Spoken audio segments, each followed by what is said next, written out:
Film के starting scene में हमें इस कहानी के मेन कैरेक्टर एलिस को दिखाया जाता है, जिसकी आंख एक वॉशरूम में खुला था। एलिस जब वहां से उठकर अपने पास के जगहों को चेक करती है, तब उसे पता चला कि वो तो यहाँ पर बिल्कुल अकेली पड़ी हुई है और वो फौरन से उस जगह को अच्छी तरीके से एक्सप्लोर करना शुरू कर दिया। चेकिंग करते करते वो एक लेजर रूम में आ जाती है। यह लेजर वाली रूम दरअसल अम्ब्रेला कॉर्पोरेशन नामी कंपनी का था। असल में अम्ब्रेला कॉर्पोरेशन मेडिसिन और ड्रग्स की कंपनी थी, लेकिन इसके अलावा इसके बड़े बड़े अतरंगी तरह के कारनामे भरे पड़े हैं। जैसा कि इन्होंने पहले टी वायरस बनाया और उसी वायरस को यूज करते हुए बहुत सारे तरह तरह के क्रिएचर्स बनाए कि तभी देखते ही देखते उस रूम का लेजर ऑटोमेटिक एक्टिवेट हो जाते हैं। एलिस खुद को एक सीक्रेट रास्ते के जरिए अपने आप को सेफली बचाते हुए उस जगह से निकल चुकी थी। वहां से निकलते हुए वो हॉस्पिटल में पहुंच जाती है और अचानक से वहां पर रॉन नामी मशीन एक्टिवेट हो गए, जिसमें से सारे गोलियां निकलकर एलिस को छल्ली छल्ली कर देता है, जिससे बेचारी एलिस बेवजह मारी जाती है। थोड़ी ही देर के बाद एलिस के बॉडी के पास कुछ साइंटिस्ट आते हैं और वो दोनों एलिस के डेड बॉडी को कहीं पर फेंकने के लिए लेकर जाने लग गए। जब वो दोनों साइंटिस्ट एलिस के डेड बॉडी को थ्रो करने लग गए, तब हमें दिखाया गया कि वहां पर एलिस की बहुत सारे डुप्लीकेट्स बॉडी डेड बॉडीज के हालत में पड़ी हुई हैं। और यहाँ पर हमें यह पता चला कि अभी अभी जिस एलिस की डेथ हुई थी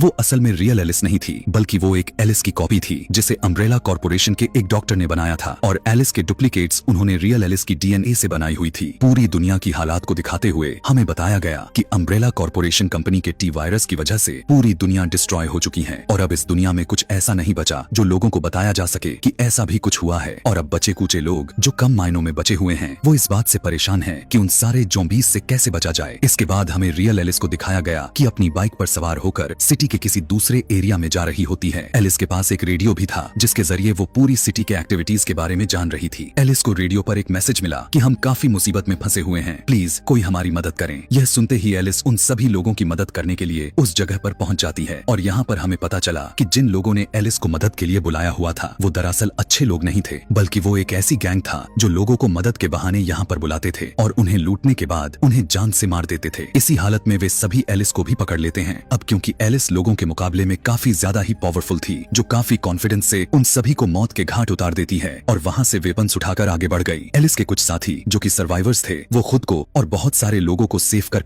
किसी सेफ प्लेस के लिए जा रहे थे। वो लोग आपस में बातें करने लग गए कि शहर का कोई भी ऐसा एरिया नहीं बचा जहाँ पर ये वायरस नहीं पहुंचा और वो अगर कहीं पर भी चले गए फिर भी वायरस या इन्फेक्टेड लोगों से बचकर नहीं रह पाएंगे। अम्ब्रेला कॉर्पोरेशन का मेन ऑफिस दिखाया गया जहाँ पर कुछ सीनियर ऑफिसर्स अम्ब्रेला कॉर्पोरेशन के सक्सेस और उसे और भी आगे तक लेकर जाने की बातें कर रहे थे। और वहीं पर हमें अम्ब्रेला कॉर्पोरेशन का सबसे इंटेलिजेंस पर्सन जो कि इस कंपनी का ओनर भी था वो दिखाया जाता है। कंपनी का ओनर डॉक्टर आइजैक से पूछने लगा कि क्या तुमने इस वायरस से बचने के लिए कोई टी वायरस है, यानी इस वायरस से बचने के कोई तुम्हारे पास तोड़ भी है या नहीं। वो ऐसा इसलिए पूछ रहा था ताकि उसके साथ साथ बाकी के लोग भी सरवाइव कर सकें। डॉक्टर आइजैक दरअसल वही डॉक्टर है जिसने इस खतरनाक वायरस को बनाया हुआ था और एलिस के ब्लड को यूज करते हुए उसके इतने सारे डुप्लीकेट्स भी बनाई हुई हैं। डॉक्टर आइजैक कहता है मुझे अभी तक इस वायरस का कोई तोड़ नहीं मिला, क्योंकि इस वायरस को जड़ से खत्म करने के लिए मुझे असली एलिस की जरूरत है, क्योंकि एक एलिस ही है जिसने इस वायरस को बर्दाश्त किया। बल्कि यही नहीं, उसने इस वायरस के साथ ऐसा कनेक्शन बनाया कि वो ज़ॉम्बी बनने की बजाय और भी ज्यादा मात्रा में पावरफुल बन गई, क्योंकि वायरस और टी वायरस की वजह से लोग ज़ॉम्बीज़ चाहे वो फिर जिंदा हो या फिर मुर्दा, लेकिन अब तो एलिस पहले से और भी पावरफुल बन चुकी है और एलिस ही है जो हमारे पास आखिरी उम्मीद है। तब उस कंपनी का ओनर डॉक्टर आइजैक को कहा कि चलो ठीक है, मैं तुम्हें थोड़ा और भी टाइम दे देता हूँ, जितनी जल्दी हो सके इस टी वायरस का तोड़ निकालो और अगर तुम ऐसा करने में कामयाब ना हुए तो मैं तुम्हें इस जॉब से निकाल फेंकूंगा। एलिस जो कि बिल्कुल अकेली थी और अब रास्ते में ही उसका बाइक का पेट्रोल भी खत्म हो गया था। पेट्रोल पंप के पास जाने पर भी उसे वहाँ से भी पेट्रोल नहीं मिलता, लेकिन वहीं पर उसे बुक मिल जाती है। उसी बुक में एक मैप बना हुआ था और उसमें कुछ ऐसी जगहों को मेंशन किया गया था जहाँ पर टी वायरस का अभी तक कोई भी सुराख नहीं मिला था। उन सेफ प्लेसेस में से एलिस एक प्लेस के बारे में सोचने लग गई कि अगर मैं यहाँ पर चली जाती हूँ तो हो सकता है कि वहाँ जीने की उम्मीद मिल जाए, क्योंकि वो टी वायरस अभी तक वहाँ पर पहुँच नहीं पाया। वहीं दूसरी तरफ एलिस के साथी एक लोकेशन पर पहुँच चुके थे और पहुंचकर सोचने लगे कि यहाँ पर सरवाइव करने के लिए शायद खाना मिल सकता है और अगर ऐसा हुआ तो लोग वहाँ पर स्टे भी कर लेंगे। लेकिन वहाँ पर रह रहे कुछ टी वायरस ज़ॉम्बीज़ अचानक से इन पर अटैक कर देते हैं।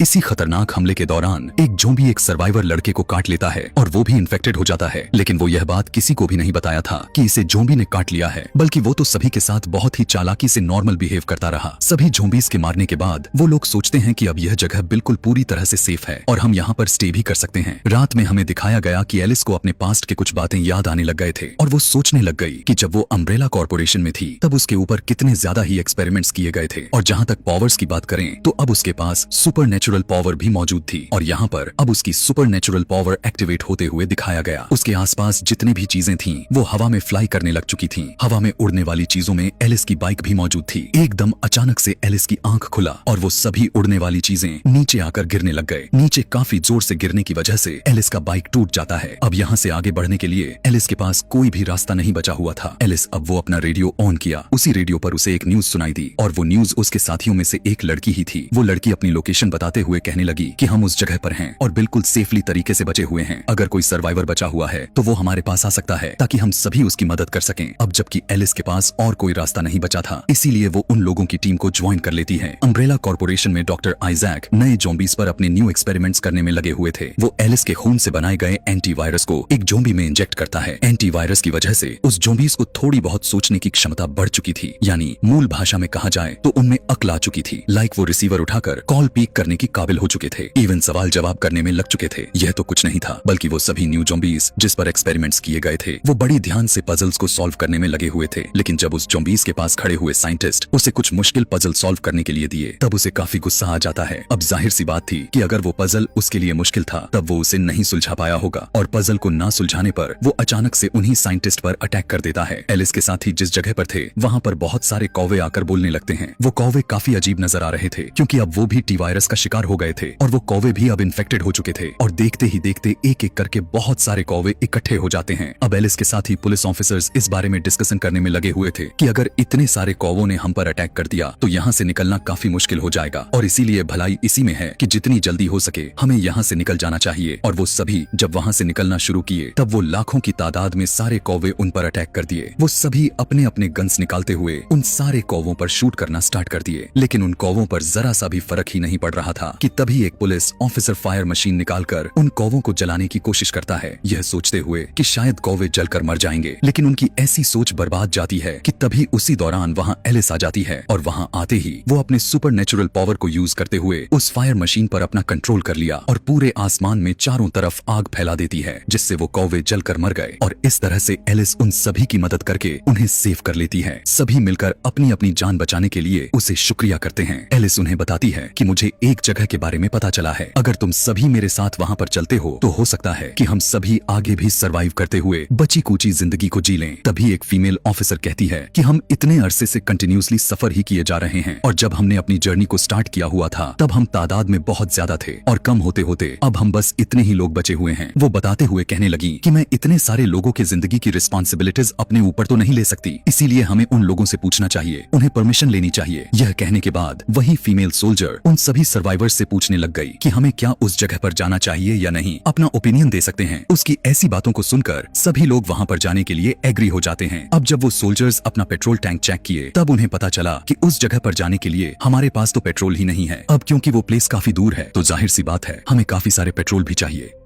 तब एलिस उन सभी को एक ऐसी जगह के बारे में बताते हुए कहने लगी कि मुझे लगता है कि शायद वहाँ पर पेट्रोल मिल सकता है। उस जगह पर पहुंचकर हम अपने फ्यूल टैंक्स को भर लेंगे और वहीं से उस सेफ प्लेस के लिए निकल पड़ेंगे। अगली सुबह वे सभी अपने थोड़े बहुत पेट्रोल को यूज में लेते हुए उस जगह पर जाने के लिए निकल पड़े थे। इधर अम्ब्रेला कॉर्पोरेशन में डॉक्टर आइजैक को इस बात का पता चला कि किसी जगह पर बहुत ही बड़ा ब्लास्ट की सिग्नल आ रही है। अब हमें काफी अच्छे से पता है कि पहले लाइक अम्ब्रेला कॉर्पोरेशन कंपनी के सुपर कंप्यूटर रेड क्वीन थी, लेकिन इसी कंपनी में एक अलग से व्हाइट क्वीन दिखाई गई जो सिर्फ डॉक्टर आइजैक के पास मौजूद थी। व्हाइट क्वीन डॉक्टर आइजैक को बताती है कि मैंने एक लोकेशन पर एक बहुत ही बड़ा ब्लास्ट नोटिस किया है। वो कहने लगी कि मुझे 100% यकीन है कि वो एलिस ही है और अगर आप उस टी वायरस का तोड़ बनाना चाहते हैं तो आपको किसी तरह एलिस को पकड़ना ही होगा। और वो अपने कंप्यूटर्स को कुछ इस तरह से सेटअप करता है कि सब कुछ उसी के कंट्रोल में आ गया था। कंप्यूटर पर अपना कंट्रोल करके वो ज़ॉम्बीज़ के ऐसी मिलिट्री बना देता है जो जाकर सीधा एलिस से लड़ने वाली है। एलिस भी अपने साथियों के साथ पेट्रोल लेने के लिए एक जगह पर रुकी, लेकिन वहीं पर डॉक्टर आइजैक के बनाए गए ज़ॉम्बीज़ उन पर अटैक कर देते हैं। सब लोग अपनी गन्स निकालकर उन सारे ज़ॉम्बीज़ को शूट करने लग जाते हैं, लेकिन वो खूंखार ज़ॉम्बीज़ अब पहले से कई ज्यादा तेज और पावरफुल थे और इसीलिए फाइट के दौरान वो ज़ॉम्बीज़ लगभग 10-12 लोगों को काफी खतरनाक तरीके से मार देते हैं। और यहाँ पर एलिस अपने पावर को यूज करके उन सभी ज़ॉम्बीज़ को मौत के घाट उतार देती है। अब जो कुछ भी इस जगह पर हुए जा रहा था वो सब डॉक्टर आइजैक के कंप्यूटर में कैप्चर हुए जा रहा था। डॉक्टर आइजैक अपने सैटेलाइट को यह कमांड देते हैं कि एलिस की पावर को बंद कर दिया जाए। ऐसा करते ही कुछ वक्त के लिए एलिस के पूरे पावर सच में बंद पड़ जाते हैं, लेकिन उसी दौरान दौरान यहाँ पर एलिस अपने सुपरनेचुरल पावर को यूज करते हुए उस सैटेलाइट को ही डिस्ट्रॉय कर देती है और फिर से एक्टिवेट हो जाती है। एक्टिवेट होने के बाद उसने देखा कि डॉक्टर आइजैक अपने पूरे टीम के साथ वहाँ पर पहुंच चुका है। यह देखते ही एलिस उस टीम पर अटैक कर दिया। तभी वहाँ पर काफी सारे तादाद में ज़ॉम्बीज़ आने लग चुके थे। उसी बीच एक ज़ॉम्बी डॉक्टर को काट लेता है। फौरन से अपने आप को डॉक्टर आइजैक बचाते हुए एक हेलीकॉप्टर में बैठकर वहाँ से जाने लगा। यह देखकर एलिस उस हेलीकॉप्टर पर शूट करने लग जाती है, लेकिन एलिस यह सोचते हुए अपने हाथ पर काबू कर लिया कि यही हेलीकॉप्टर हमें उस सेफ प्लेस तक लेकर जाने में मदद कर सकती है। इसीलिए वो उस हेलीकॉप्टर को वहाँ से जाने दिया। उनमें से एक सीनियर पुलिस ऑफिसर को ज़ॉम्बीज़ काटकर इन्फेक्टेड कर चुके थे। वो पुलिस ऑफिसर उन लोगों को कहने लगा कि थोड़ी देर तक मैं भी ज़ॉम्बी बन जाऊंगा, लेकिन इससे पहले कि मैं ज़ॉम्बी में कन्वर्ट हो जाऊं, मैं तुम्हारे लिए ट्रक में बैठकर एक रास्ता बना देता हूं ताकि तुम सभी यहाँ से सेफली निकल जाओ। लेकिन एलिस उस पुलिस ऑफिसर को जाने नहीं देती। न चाहते हुए भी उसे जाना पड़ गया। वो कहने लगा कि अगर तुमने मुझे वहाँ जाने नहीं दिया तो मैं भी एक ज़ॉम्बी बन जाऊंगा और तुम्हारे लिए भी खतरा बन जाऊंगा। इसीलिए अब वो सभी उसकी बातों को एक्सेप्ट करते हुए गाड़ी में बैठकर अम्ब्रेला कॉर्पोरेशन के मेन हेडक्वार्टर के लिए निकल पड़ते हैं। अब जिस गाड़ी में वो सारे के सारे सर्वाइवर्स थे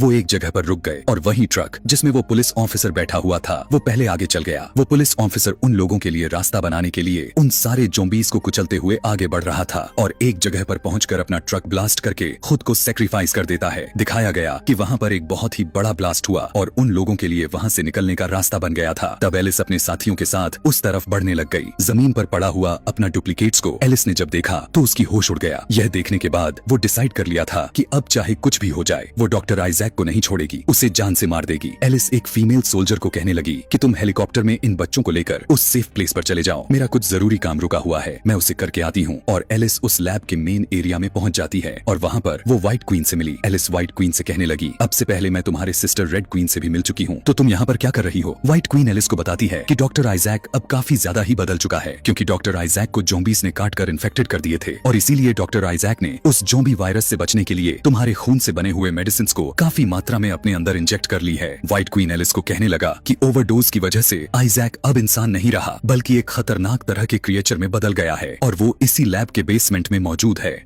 व्हाइट क्वीन एलिस को बताते हुए यह भी कहने लगी कि तुम्हारे ब्लड में एक ऐसी चीज है जो टी वायरस का तोड़ बन सकती है और अगर तुम टी वायरस का तोड़ बनाना चाहती हो तो तुम्हें यहाँ पर सब कुछ मिल जाएगा जिससे टी वायरस का एंटी वायरस बनाया जा सके। लेकिन एक बड़ी मुसीबत है और वो है डॉक्टर आइजैक। अगर डॉक्टर आइजैक यहाँ पर रहा तो तुम कभी भी उस टी वायरस का एंटी वायरस बना नहीं पाओगी और इसीलिए तुम्हें सबसे पहले डॉक्टर आइजैक को खत्म करना ही होगा। और अब जाकर एलिस यहाँ यह डिसाइड किया कि चाहे कुछ भी हो जाए वो डॉक्टर आइजैक को जान से मार कर ही रहेगी। एलिस जब मारने के लिए गई तब उसे वहाँ पर उसके बनाए गए क्लोन यानी उसके डुप्लीकेट्स मिल गया और जब वो अपने क्लोन को देखने में लगी हुई थी कि अचानक से एक डुप्लीकेट्स एक्टिवेट हो गई और वो फौरन से बाहर आ जाती है और उसी वक्त एलिस अपने क्लोन को अपने रास्ते से हटा देती है और तभी वहाँ पर डॉक्टर आइजैक एक क्रिएचर के रूप में आता है और उन दोनों के बीच घमासान लड़ाई शुरू हो गई। अब क्योंकि दोनों में ही बहुत ही ज्यादा पावर मौजूद थी तो दोनों एक दूसरे पर भारी पड़ गए थे। लड़ते लड़ते दोनों उसी लेजर रूम में पहुंच चुके थे जहाँ के लेजर रूम उसी टाइम एक्टिवेट हो जाता है। लेजर एक्टिवेट होते ही अजीब सा दिख रहा डॉक्टर आइजैक को काट कर कई टुकड़ों में विभाजित कर देता है और जब वही लेजर एलिस को भी काटने के लिए आगे बढ़ा तो दिखाया गया कि वो अपने आप ही रुक गया। दरअसल एलिस का ही एक क्लोन जो बाहर निकली थी वहीं उसे बंद कर देती है। अम्ब्रेला कॉर्पोरेशन कंपनी में कुछ ऑफिसर्स और उस कंपनी का ओनर इस बारे में डिस्कशन कर रहे होते हैं कि इस वायरस को आखिर कैसे रोका जा सकता है और उसका तोड़ कैसे पॉसिबल हो सकता है और अम्ब्रेला कॉर्पोरेशन को कैसे सक्सेस दिलाया जाए कि तभी वहाँ पर एलिस अपने होलोग्राम के जरिए पहुंच गई। वो कहने लगी कि मैं तुम्हारी अम्ब्रेला कॉर्पोरेशन कंपनी को पूरी तरह से डिस्ट्रॉय करने के लिए आ रही हूँ और इस मिशन में मैं अकेली तो बिल्कुल भी नहीं हूँ, मेरे साथ और भी बहुत सारे लोग हैं। और तभी हमें एलिस की बहुत सारे डुप्लीकेट्स दिखाए गए और इसी के साथ रेसिडेंट इविल पार्ट 3 की कहानी यहीं पर खत्म हो जाती है। इसके आगे की कहानी देखने के लिए कि आखिर आगे क्या होने वाला है नीचे कमेंट में पार्ट 4 लिखना बिल्कुल भी ना भूलें। Thanks for watching.